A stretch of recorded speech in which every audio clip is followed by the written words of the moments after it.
Welcome back, everyone, to Data Analytics Chat, where we discuss the challenges in the thriving data analytics market. We're looking at the key challenges that are hitting the industry right now. This week, we're going to look at data monetization, which I know today's guest has a real good passion and interest in. So today, we welcome Gareth Farr, who will join us and discuss the area of data monetization. So, Gareth, do you want to give yourself a brief introduction? Sure. Thanks, Ben.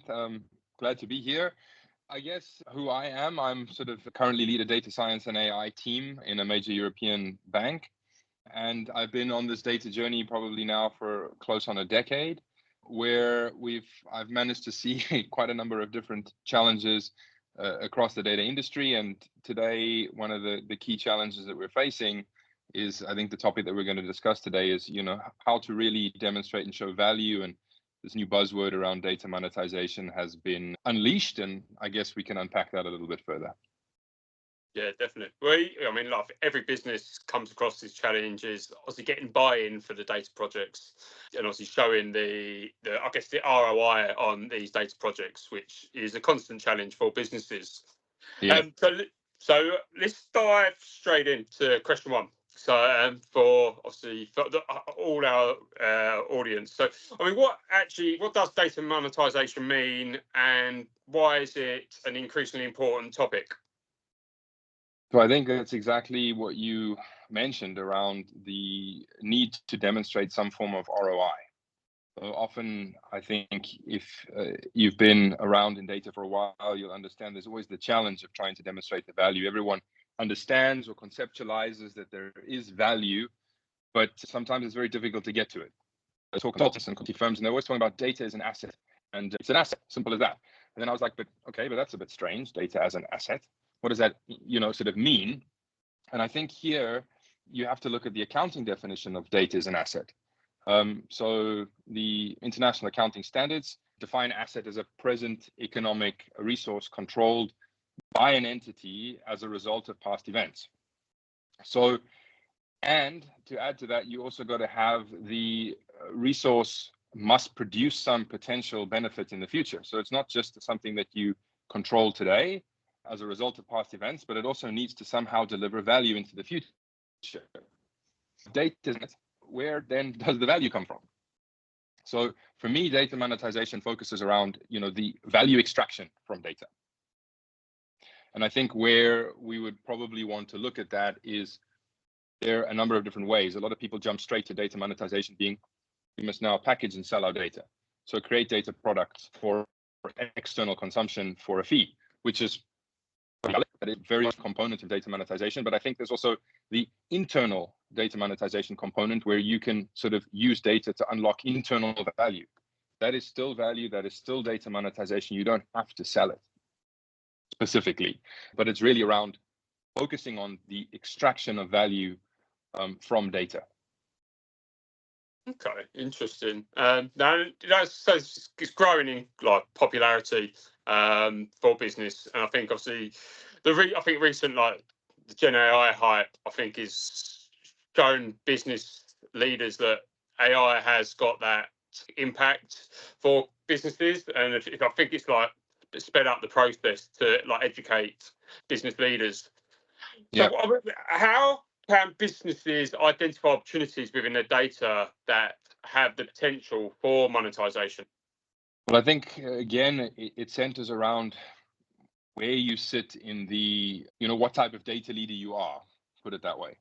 I think, first of all, there's always this trend, and there's always, people tend to say, as a data leader, you should be a business leader first, rather than a data leader. And I think, completely agree with that. And this is exactly where the identification with the business, understanding the business, dealing with the business challenges, allow you then to identify these opportunities.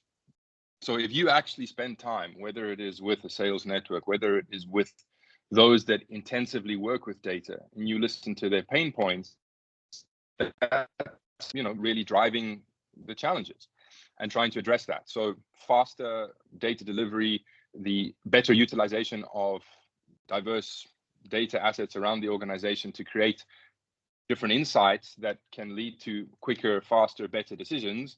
That's really something that you only hear from the front line, if you will. I really do believe you have to visit the front line, whatever that front line is, whoever's working on the ground with the data, with the customers, etc. And then I think it's really around, what is your business model? And what is it in your business model that allows you to perhaps provide a data solution that doesn't necessarily already exist, that the market might need, or you might be able to use passively. So, I mean, I use this example. I don't know if it is one that is indeed, active in the market, but I think it serves to illustrate the point. But if you think about the way that cars are so connected these days, so they're driving around, they're constantly receiving updates, their cameras are taking constant stream of video, they're trying to identify objects, they're doing a whole bunch of, complex features compared to what they were doing 10, 15 years ago. They're also technically at this point information gatherers. Mm-hmm. So wherever there's a car in the world, the automotive manufacturers can, again, and we'll get into the challenges later in the discussion, but can theoretically harvest data from the surroundings in building construction along a route. If you think about the way that you might commute to work, you drive along the same route every day, you could theoretically monitor progress of something. And all of this then becomes data that you could then either use. I don't know what an automotive manufacturer might do with this information, but if you can think about then perhaps how someone else might be interested in that. If you think about how your automatic wipers come on and when it rains, an insurer might be interested in whether or not it was indeed raining when you had the accident or in that general area. So this type of information that in the past is there, it can now be somehow gathered, observed, stored, and then you would have to, I suppose, decide if there's a market for it. That's the other challenge. Yeah, I guess collecting the data is also a challenge as well for businesses at the minute. For sure. So what are the key components of a successful data monetization strategy? And then how should businesses go about building one? I think it normally comes down to roughly sort of 3 steps. The first is what I've mentioned already around improving internal business processes. So around process and decision making, using data to make the internal processes as efficient as possible. So is the information getting to the right people at the right time?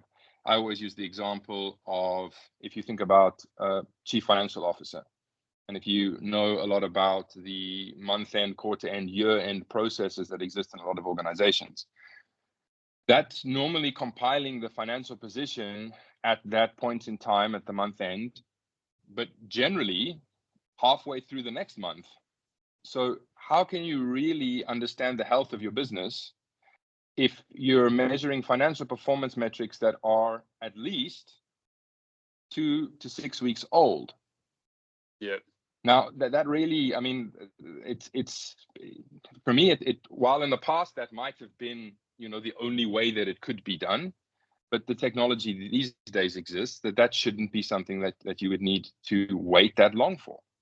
So I would say the first is really focusing on the internal use of data and how that can improve the processes, drive efficiency, and make better decisions faster. Mm-hmm. The second is, for me, looking around, taking data that you have as an organization and then integrating that into your core products and services.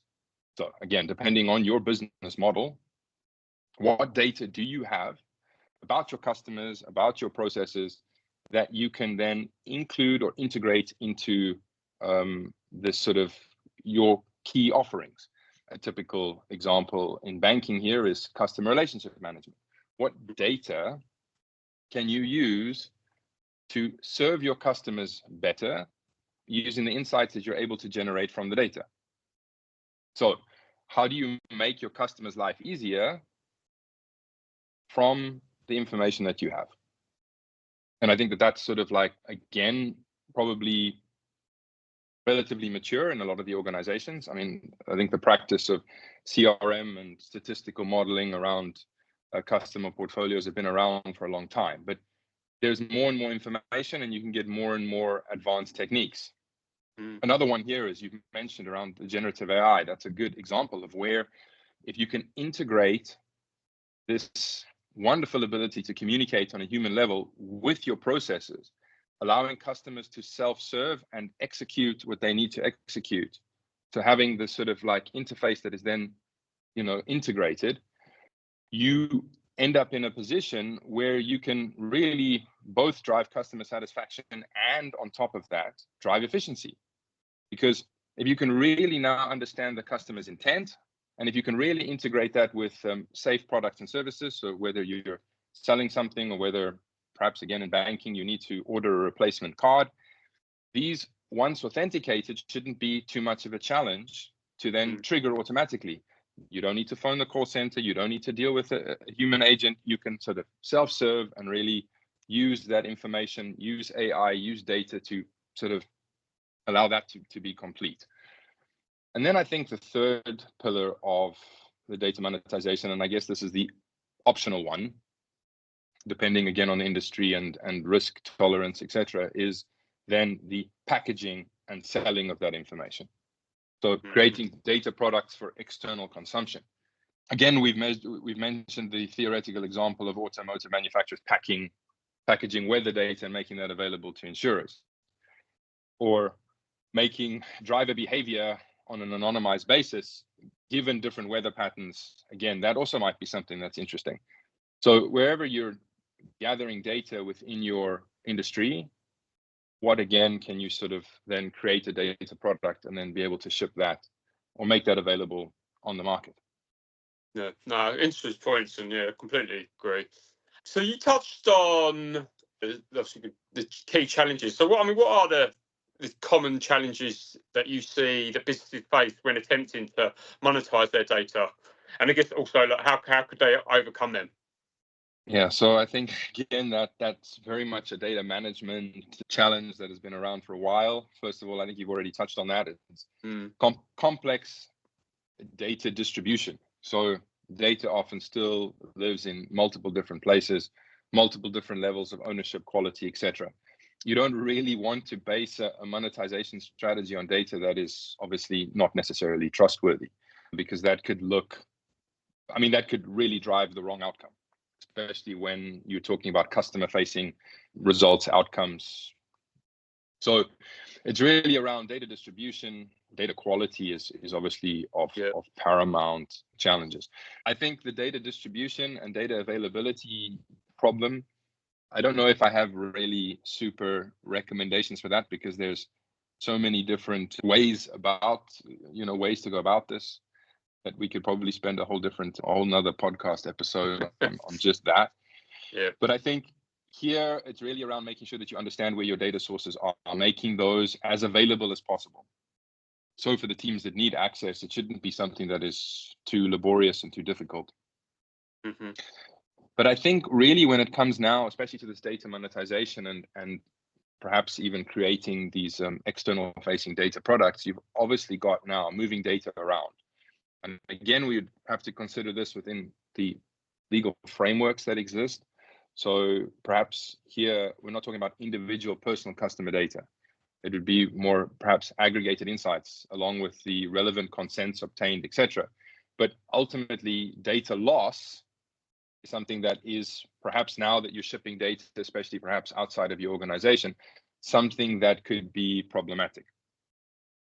So especially if it's not done openly and transparently, I don't think people would be too happy necessarily with their, especially if they're not informed, of their automotive manufacturer selling on their data without, one, understanding, and two, perhaps gaining the consent. So I think that here there's always the privacy, legal, and sort of really, what you have to do to take care. As a business that operates, you should be, open, transparent with your customers about what data you're collecting, for what purpose and why, and then making sure that doesn't become necessarily available in any other form than what you specified. And then I think obviously it's also around getting business buy-in, because here I think The Economist first published this, I could be wrong, but it's data is the new oil. They had a wonderful front cover with Google, Amazon is depicted as oil rigs, and they were busy extracting this. I think it was in 2016. Yeah, I remember. And talking about how data is, really going to be super valuable and super important, and it's going to drive the economy very much like oil did back at the turn of the century, but last century, I guess, but not this one. Yeah. But the challenge is here is that I think a lot of business leaders still don't understand that data is something that is and should be taken seriously. Mm-hmm. And this, we come back to that idea of data as an asset, because now if data is an asset, and I believe it fulfills the criteria according to the accounting definitions, therefore, what are we doing with that? So if you want to drive business performance, perhaps making sure that your data is reflected in some financial metric, even perhaps on the balance sheet as a real asset. Because sometimes if you look at some of the other assets that make it onto the balance sheet, goodwill, a lot of these other intangible ones, I think data is a lot more tangible and is, if you pay proper attention to it, measurable. So that means it should, in all intents and purposes, really meet the definition for being included on an entity and firm's balance sheet. Now, I'm not saying that by doing that, you're suddenly going to get business buy-in, but I still think a lot of business leaders are very much, this is my business and this is how my business works. And data is a thing, it's in the news, AI is in the news, we must somehow integrate it. But, as long as my core business model doesn't change, then I'm, relatively comfortable, because I don't really understand how that works. And this is where the role of education really comes in, really highlighting how you use data to solve these business challenges or enhance the process. So you might not revolutionize it, but you might be able to deliver a key insight about a customer's intentions a lot earlier, allowing for a better relationship between your entity and the customer that's ultimately benefiting from that. So it's really around creating that business buy-in and making sure that the leaders really understand that data is actually not something that is expensive, that is done in a dark room somewhere, but really is a key component of business models into the future. Yeah, no, it's some interesting points, and obviously, especially on the balance sheet, I think it's whether that's going to change in years to come is debatable. Yeah. I think it's going to be lots of debate there. So you touched on this earlier, like how businesses obviously can utilize their data. I mean, so what ways can businesses ensure that their data offerings provide real value to their customers? So I think that really stems from understanding your customer. You can only really drive the value when you come to this ability to I don't want to say to reach the customer on their level when they need it. Because I think that's really where you can do that. I mean, for me, a lot of people often reference these Amazon product recommendations. Most of the time, they don't match for me. They don't really seem to make sense. I don't actually know what's driving them, because it's really beyond basics of if you buy a new iPad and they recommend a case. Most of the time, it's really not driving any value for me. It's a space on the app that I ignore. Yeah. But you don't want to take up real estate in your platforms or your engagement mechanisms with customers with stuff that is irrelevant to them or something that they're not going to benefit from.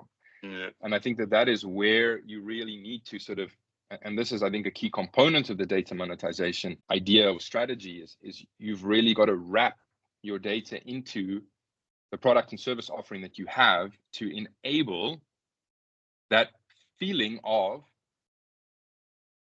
this business is looking after me. I am a valued customer. Recommendations make sense, and offerings make sense to me when I need them. I mean, some people might have different levels of comfort around the level of recommendations that they get, but ultimately, if I need a product and service and I don't have to put in much effort to go and reach that product and service, I don't need to phone somebody, I don't need to find time to make an appointment, to go to a branch, to do any of these other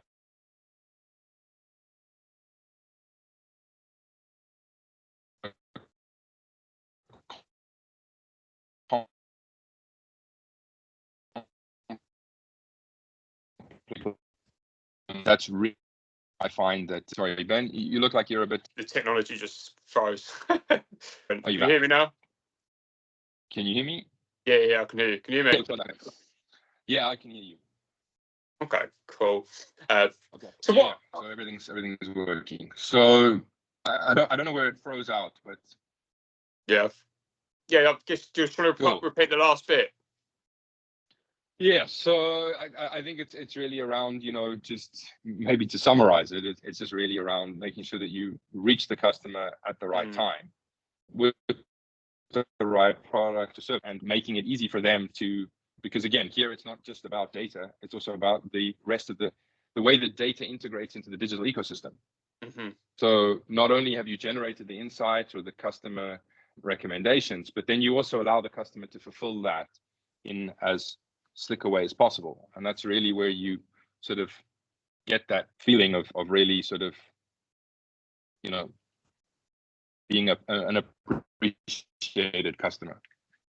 Yeah, I guess it's like anything. The more you know, the more insight you know, the more you know about them, the more you can offer them. So, yeah, no, I completely agree. So, with this field, what do you think is the emerging trends that will happen in data monetization? Do you think, obviously, balance sheet or? So let's see if that ever materializes. But I think in the short term, and what we're probably already seeing, are these sort of data marketplaces, where there is data that's then aggregated in a number of central areas where you can then purchase it. Often even with a trial period, with a limited data set, you can see if this is something that's really insightful or useful to you. And I've browsed some of the marketplaces, and there really is quite a lot of varying different types of information. You obviously got a lot of your standard info providers, these types of financial firms that have been providing data for decades.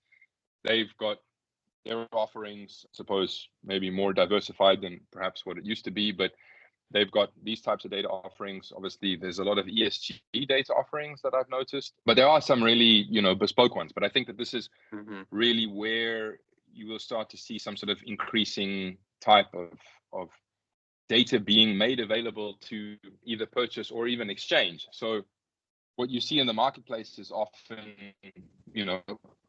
public, but I think a lot of firms are already engaging in private data exchanges, because then, and that's something that you sort of can't necessarily measure without, conducting some form of, in-depth analysis. But I believe that that's really, data sharing, data marketplaces. So making different data available from different entities and somehow exchanging or purchasing this. Data partnerships is probably another one.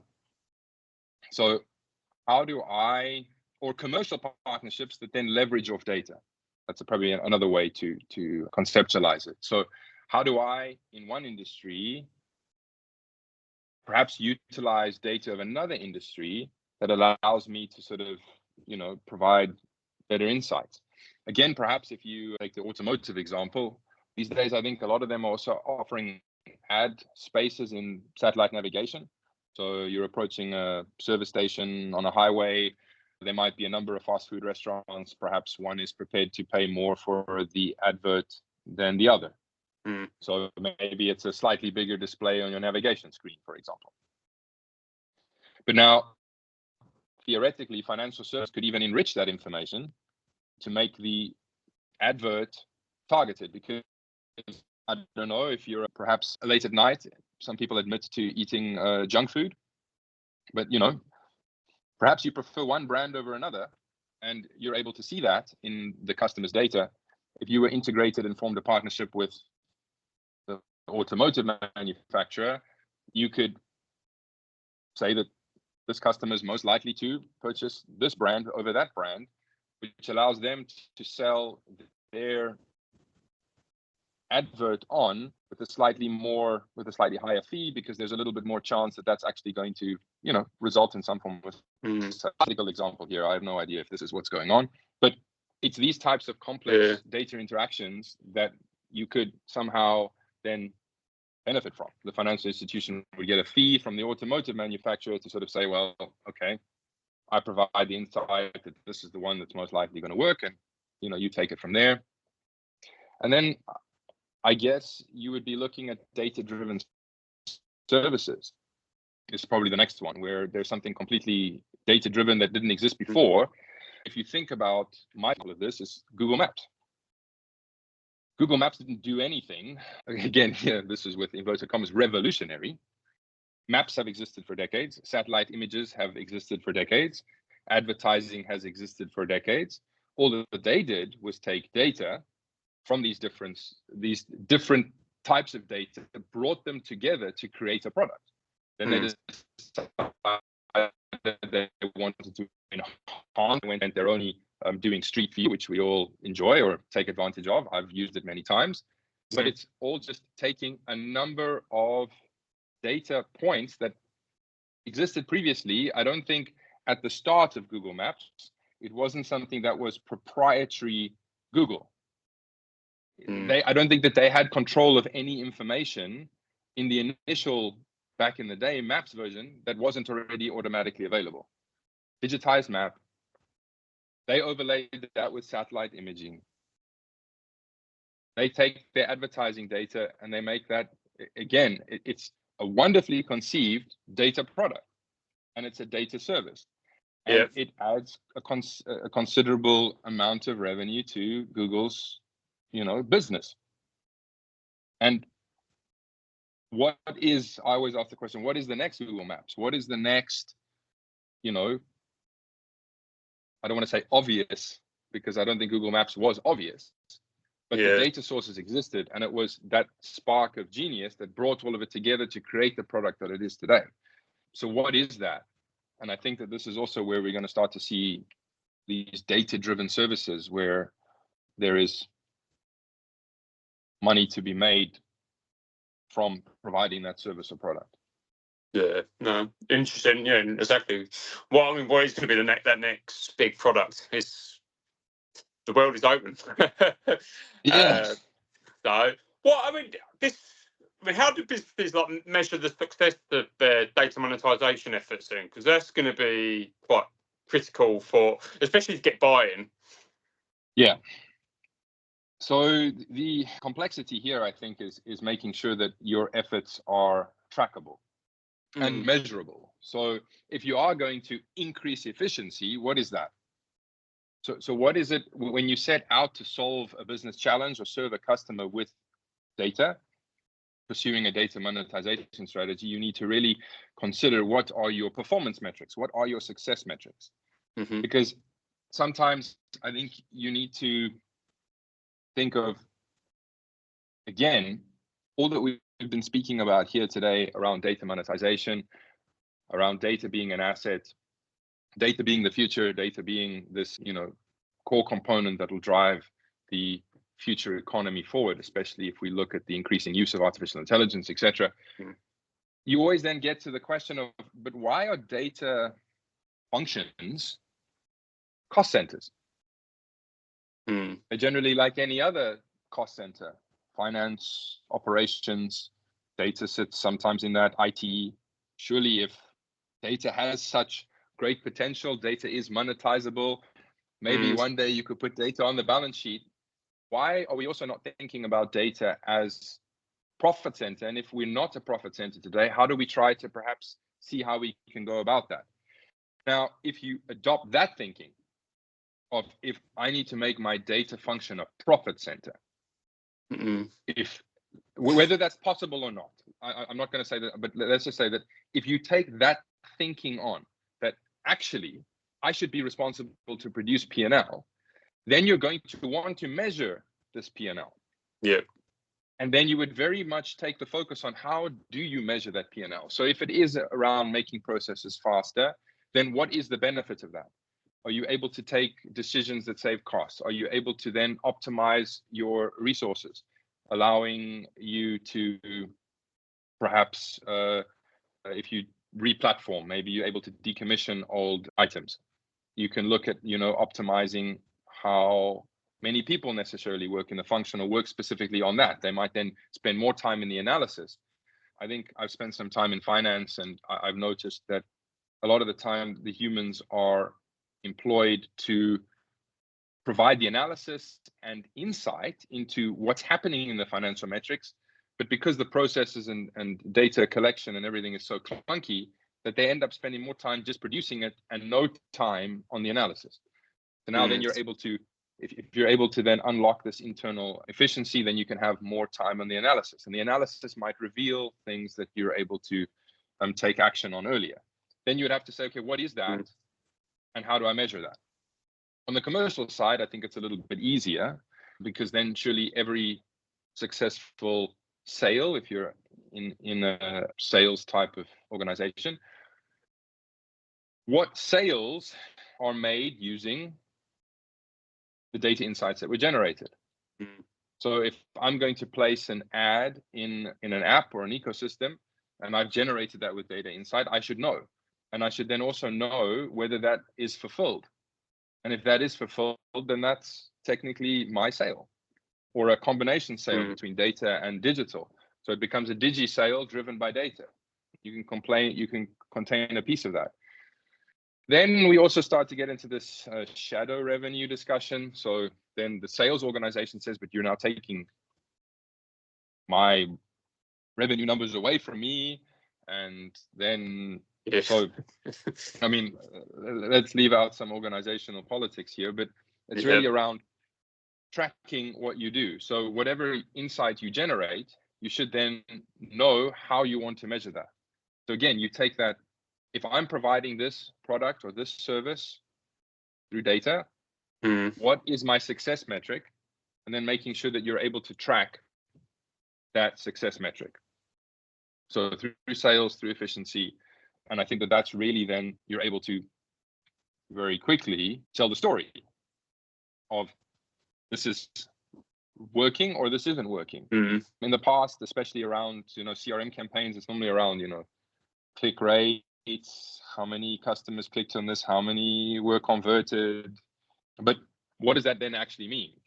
We want to go beyond just the aggregation of the numbers of clicks and stuff. We want to turn that into what is it that I make as an organization or a business when I sell this product.